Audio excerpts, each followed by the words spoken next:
Adrian Barraclough is the perfect example of a successful entrepreneur. Self-made, Barraclough enjoys the rewards of his hard work. He's chairman of the Audacy Group, 6 companies in all, including Quickslide, a leading producer of windows and doors. Quickslide also created a retail division in 2012, and 2 years earlier, Audacy rescued Sessions UK from administration. It produces bespoke labelling systems for a wide range of products, from pharmaceutical items through to computer consumables. The Audacy Group now has an annual turnover in excess of £15 million. The Quickslide windows and doors operation, based in Brighouse in Yorkshire, has built an international reputation. It is acknowledged on being an industry leader, not a follower. Barraclough has a passion for innovation, always with the customer in mind. Quickslide employs 100 people directly, with a further 150 involved in its product supply chain. Barraclough is a success by anyone's standards, but he's the first to admit that he is an unlikely success story. So this is where Lowfield Secondary Modern School was, which I went to when I was 11 to 16. This was for those of us that failed our 11 plus. As you can see, it's not here anymore. It burnt down a few years after I left, and the area's just been left dormant. It wasn't the best educational facility, and really just a feeder ground for the factories of the area, and probably to keep the kids off the streets. I came out with a CSE grade 3 in geography. I remember leaving these gates when I was 16, along with another 200 pupils that year, with 100 of them not having a clue what to do, didn't have a job. I'm just going to go onto the streets. However, he did manage to get a joinery apprenticeship at the British Rail Carriage Works on Holgate Road. It meant his future, right through to retirement, was mapped out. He would be able to afford a 2-bedroom terrace house, or maybe one with a 3rd bedroom if he became a foreman. His future was settled, or so he thought. Suddenly, the railway announces it's closing down. Absolutely devastation. There's trauma within all the workforce. I'm there, one of the least affected probably, 21 years old. No qualifications outside, coach building, and nowhere to go.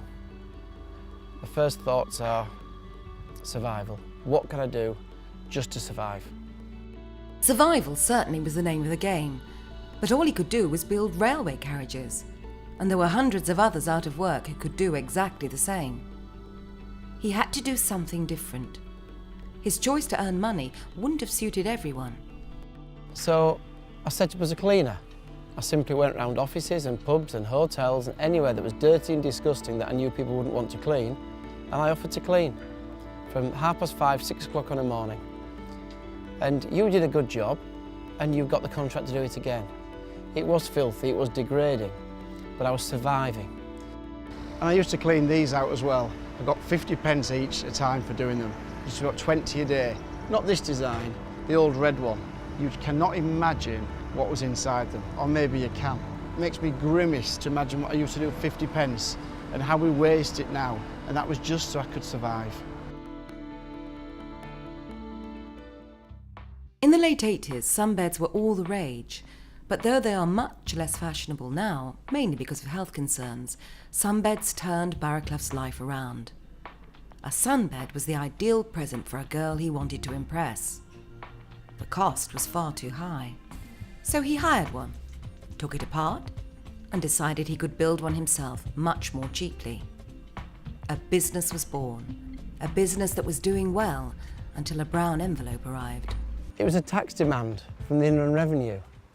I didn't know what a tax demand was. I didn't understand what tax was. I'd never been taught it. At school you taught a little bit of woodwork, a bit of geography, a bit of history, a bit of maths, maybe a bit of English, but not taxation or anything to do with the business world.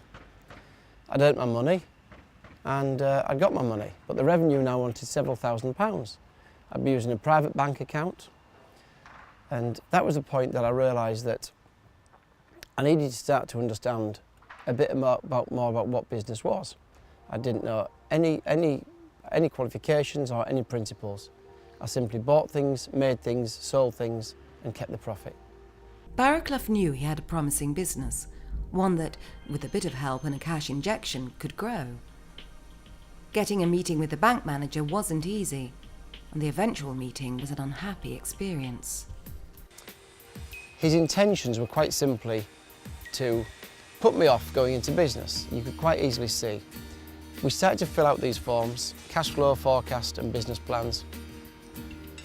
We came to a part of it that said, and he said, how often do you turn your sunbeds over?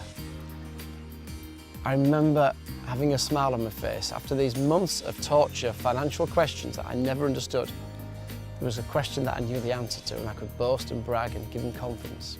I said, Mr. Windle, with my design of sunbed, you don't turn it over. You keep it where it is, you turn over, and then you tan your other side. And when you're finished, you undo the lever, the spring will take it up, stand it upright, and it'll stand in the corner of the room. I remember the look he gave me, with his old pinstripe suit on, his greased back hair, and his handkerchief in his top pocket. And he said, in his very educated voice, as bank managers were then, he says, young man, you're a nice young man. I enjoy your enthusiasm. But there's some people that are cut out for business and some that aren't. You've really got to concentrate on what you're good at. Get yourself a job. Leave this to other people, and I'm sure you'll have a good life.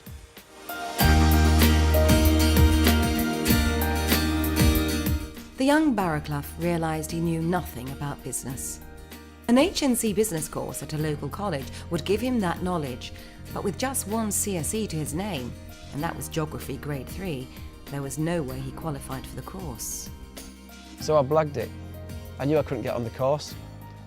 I needed the course. I needed to learn. I was in business and I had no other way of learning. So I told them I had the qualifications, I had the certificates. I even told them the school that I got them from. But because I'd moved house, I couldn't find the certificates. And I would find them in the next few weeks. Once I was on the course, I had to make a real effort to become very, very close to the lecturers. Tried to go for a drink with them after the college, chat to them about experiences, just get light, get them to want me on the course. And I made a point of reading ahead every week, every period, to be ahead of what we're always discussing, so that when we started the topic the week after, I'd already got some experience of it that I could talk about, put my hand up and make out that I was a leader of a class. Once we got to the 6 or 7 weeks, they mentioned it again, and I said, look, I don't think I'm going to really find them. By which point, I was a welcome member of the team. I just continued on and had a great few years learning and using all that learning in the environment of business in which I was actually working myself. With the HNC under his belt, Barraclough was eligible for a full business degree course, which he duly completed. It also gave him a different perspective about the education system. So what that taught me when I was at university learning was that this was all really, really valuable information. And all those years at school we waste learning things that we never know why we need them. And it gave me a totally different perspective, that I was learning things and the other students were saying, we don't need to know that, we don't need to know that. I said, well, I do need to know it because I'm doing it day to day in business and I want to be successful in what I'm doing. And I started to think, and it's changed my perspective on the whole of my people that work in my company's education, is that now, even at 30, 40, 50 years old, I'm sending people to colleges to study because they value and really appreciate the learning. And I think as a country we should change the learning process.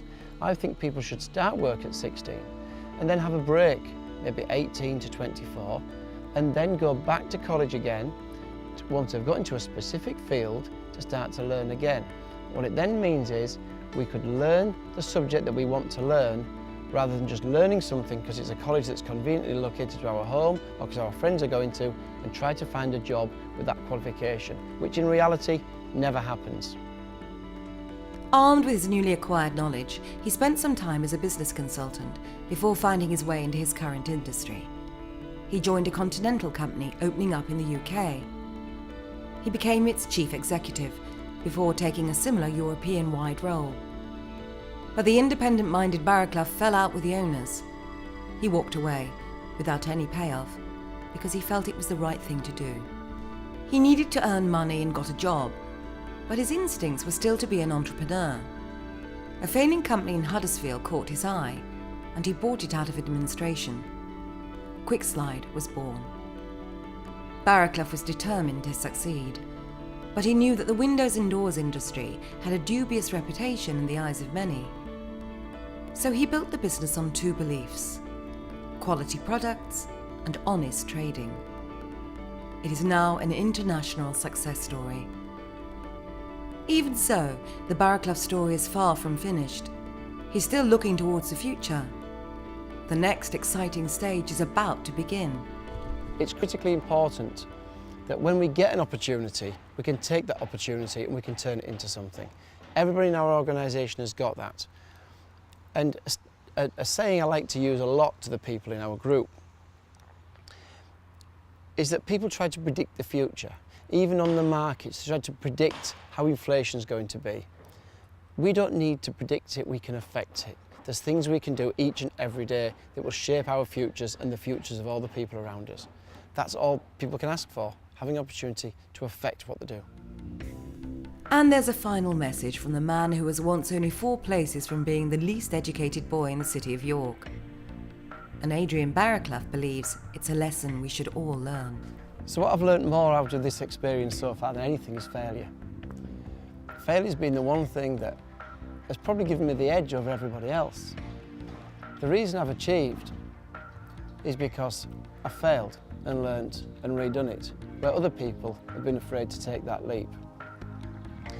Success, for whatever we call it, is simply a succession of failures without the loss of enthusiasm.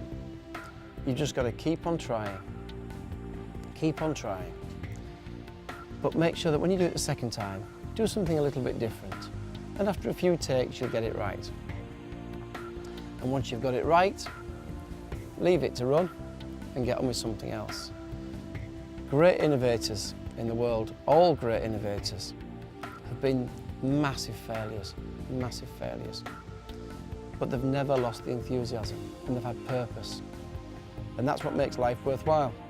Doing something that other people haven't done, creating something that other people haven't created, and leaving an opportunity for people to just laugh, enjoy, have fun, and everything that success gives you in life.